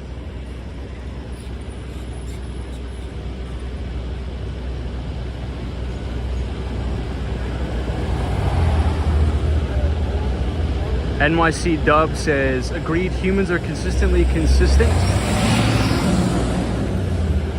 As change scares the majority. Sunshine after rains is very true. Good to see you, Sunshine. Here's another shot of the Empire on the corner of Macy's as we head over to Herald Square.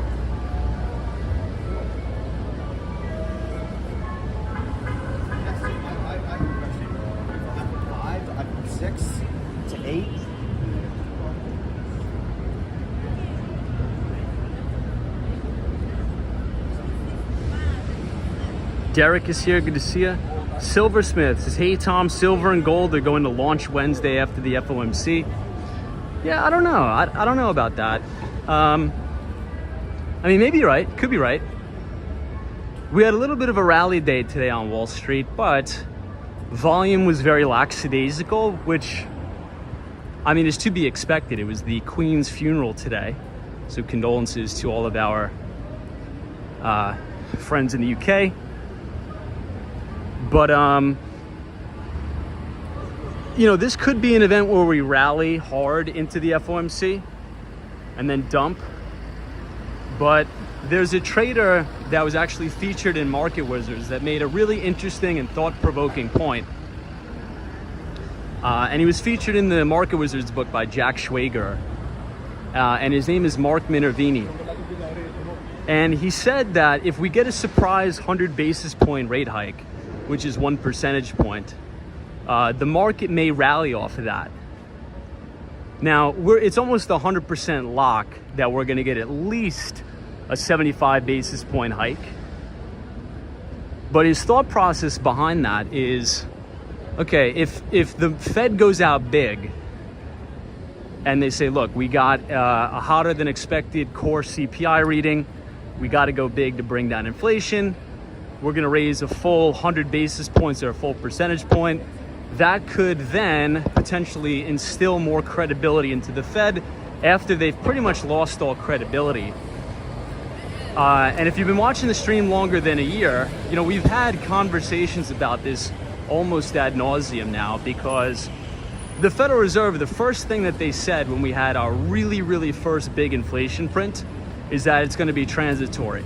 Everybody with the brain knew it wasn't going to be transitory. So now, do I think Fed Chair Jerome Powell said it's going to be transitory and he was acting in malicious intent? I don't think so. I really don't buy that narrative. I just think that he can't be an alarmist in his position, but I think inflation was obviously never going to be transitory. So in order for the market to establish, or to, I would just say, trust the Federal Reserve again, you know, if they come out swinging with the full 100 basis point rate hike, markets could rally off of that. So I think that was an interesting tweet. If you want to see it, if you follow me at Walks Wall Street on Twitter, I retweeted it by Mark Minervini. Now, I'm not saying he's right, but it was definitely a thought-provoking idea. Yeah, Jones's futures are green.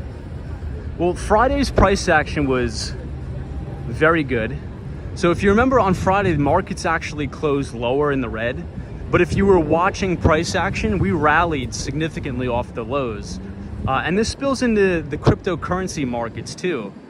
Now, I think Bitcoin got down to as low as 17,000. I think we're actually back above 20 now. Maybe you guys could fact check me on that, but I think we're trading around like 19,800. So it seems like that low is being defended. So it's very possible we could rally into the FOMC here. Very possible.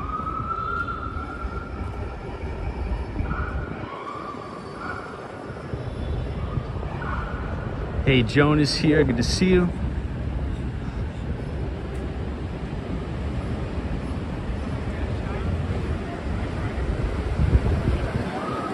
Okay, 19,500 on Bitcoin. I think it tanked intraday all the way down to like, what, 17,900? I gotta look.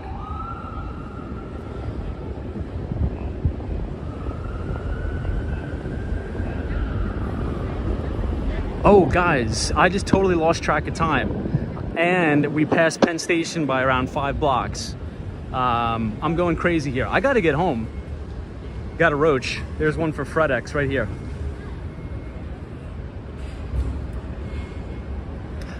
Team, I want to thank you all for coming out tonight. Thank you for joining the live stream. I thought we had a very thought-provoking live stream tonight. We saw some nice views of the Manhattan Bridge and the One World Trade Center.